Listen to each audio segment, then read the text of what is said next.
Assalamualaikum warahmatullahi wabarakatuh. Halo anak-anak kelas 5, bagaimana kabarnya? Bapak doakan dimanapun kalian berada, semoga kalian sehat selalu ya.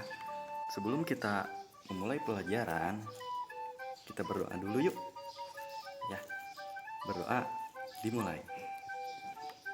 Nah, sebelum mengawali pembelajaran, kita cek dulu ya siapa yang gak masuk. Alhamdulillah kalau misalkan kalian masuk semua, berarti kalian baik-baik saja ya.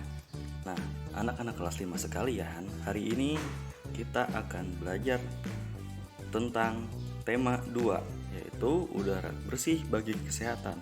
Subtema 1, yaitu cara tubuh mengolah udara bersih. Pembelajaran 1. Coba anak-anak kalian amati gambar Dayu yang sedang mengamati akuarium. Dayu memelihara banyak ikan hias berjenis ikan mas koi. Ikan-ikan hias itu dipelihara dalam sebuah akuarium. Setiap hari Dayu memberi makan ikan-ikannya. Dayu juga rutin membersihkan akuarium, lalu mengganti airnya dengan air bersih. Kegiatan itu ia lakukan seminggu sekali. Dayu sangat senang melihat ikan-ikan di dalam akuarium berenang ke sana kemari.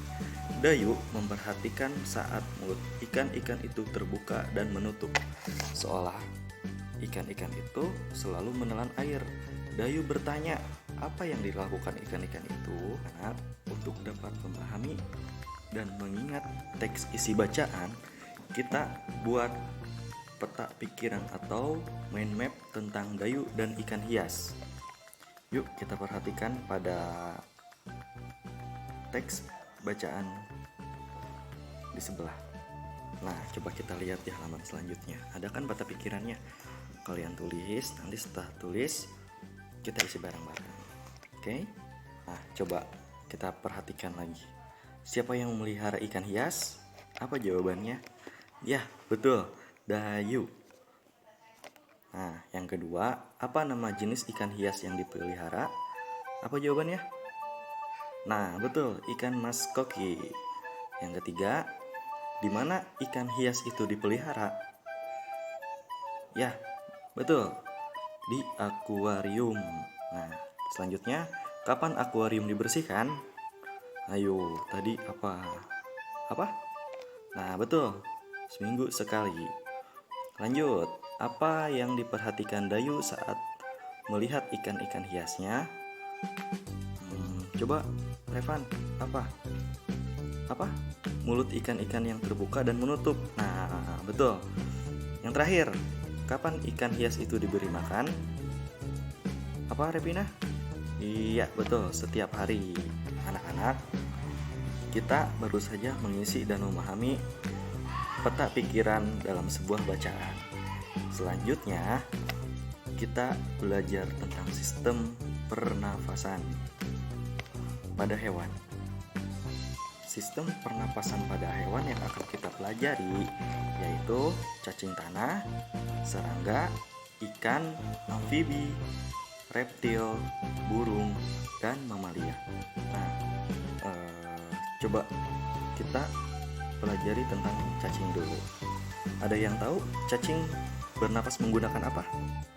Apa, Cik? Bukan hidung. Yang lain? Mungkin?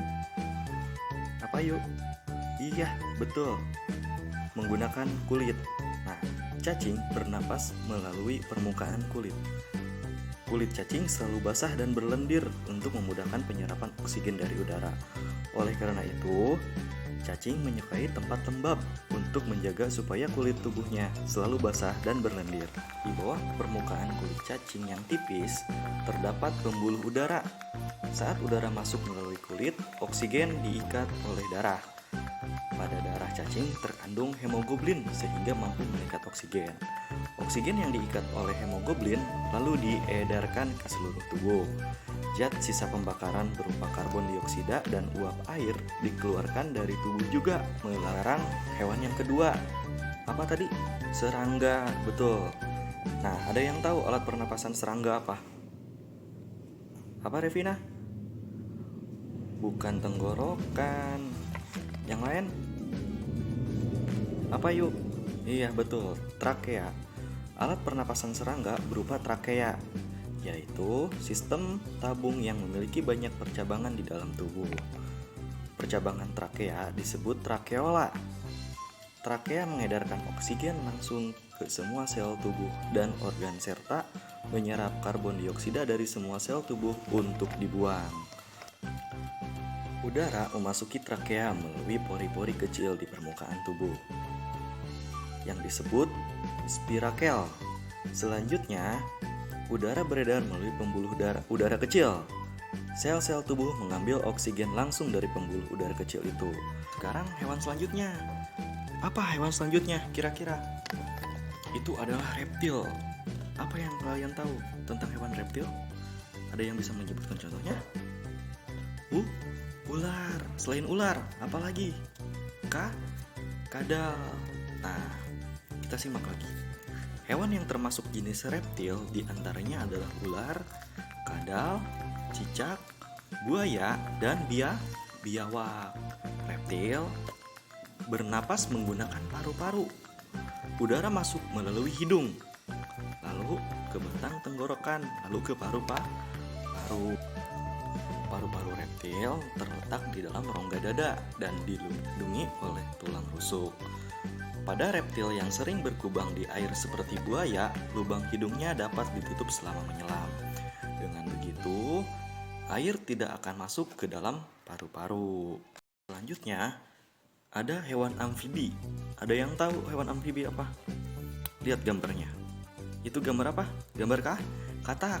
Nah, hewan amfibi adalah hewan yang dapat hidup di darat dan di air. Salah satu contoh hewan amfibi adalah katak. Saat masih berupa kecebong, katak hidup di dalam air dan bernapas menggunakan insang. Insang kecebong terletak di luar tubuhnya dan terdiri atas lembaran-lembaran kulit halus mengandung kapiler darah. Setelah menjadi katak, insang mulai menyusut dan paru-paru mulai berfungsi. Katak muda pun tumbuh menjadi katak dewasa. Katak dewasa bernapas menggunakan paru-paru dan permukaan kulit. Permukaan kulit katak yang selalu basah memudahkan dalam penyerapan oksigen. Dari mana? Dari udara. Coba lihat gambar yang ada di samping.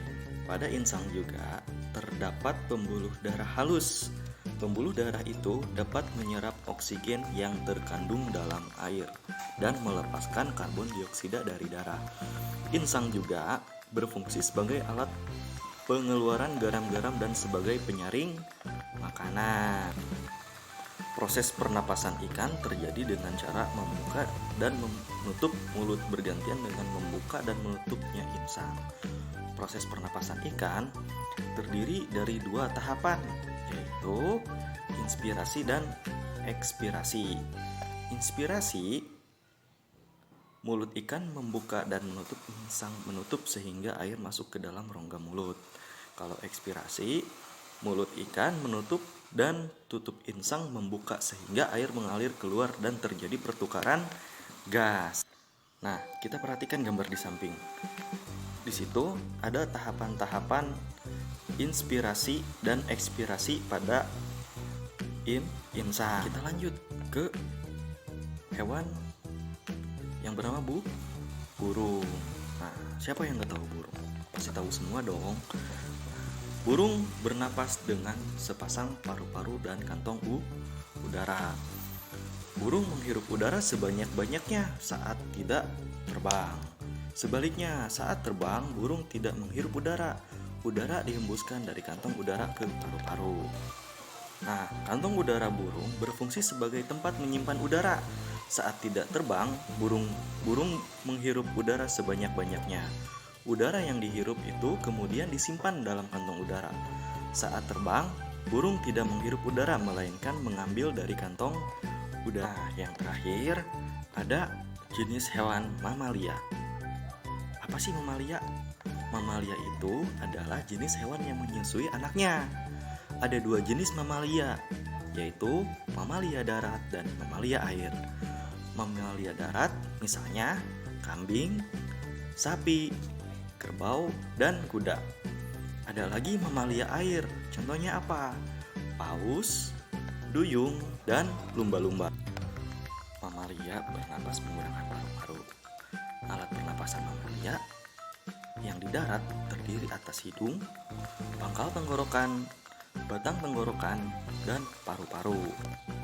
Nah, pada mamalia air, hidungnya dilengkapi dengan katup. Saat mamalia tersebut menyelam, katup akan menutup. Sebaliknya, saat mamalia tersebut muncul ke permukaan air, katup terbuka. Saat itulah mamalia air tersebut akan menghirup oksigen serta mengeluarkan karbon dioksida dan uap air.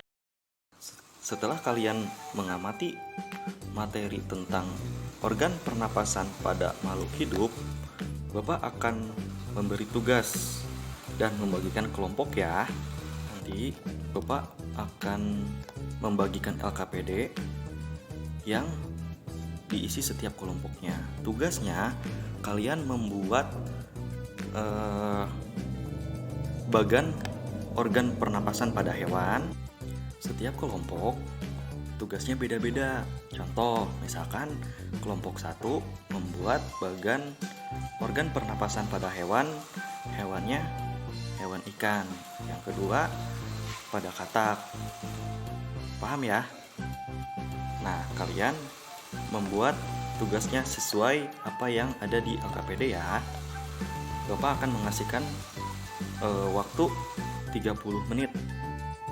Ya, mulai dari sekarang. Bagi yang sudah selesai, boleh langsung dikumpulkan. Dan nanti kita presentasikan ya di depan. Kita sudah banyak belajar tentang tema 2, yaitu organ pernapasan pada makhluk hidup. Nah, sekarang Bapak pengen menyimpulkan. Kira-kira siapa yang dari kalian yang bisa menjawab atau yang bisa menyimpulkan dari pembelajaran awal kita tadi? Nah, coba Bayu, kira-kira apa? Betul, Bay. Hari ini kita telah belajar tentang alat pernapasan pada hewan, yaitu ikan pada insang, ada mamalia dengan menggunakan paru-paru, dan cacing menggunakan kulit. Nah, sebelum Bapak tutup, kira-kira ada yang mau ditanyakan nggak? Alhamdulillah, berarti kalian sudah paham semua ya. Nah, dikarenakan kita udah selesai dan kalian sudah paham dan tidak ada lagi yang bertanya, ya udah Bapak tutup ya. Ya udah, sok kita berdoa. Berdoa, mulai. Ya, selesai. Udah, selamat berakhir pekan dan selamat bertemu kembali nanti ya di pertemuan selanjutnya. Jangan lupa sampaikan salam Bapak ke orang tua kalian. Dadah.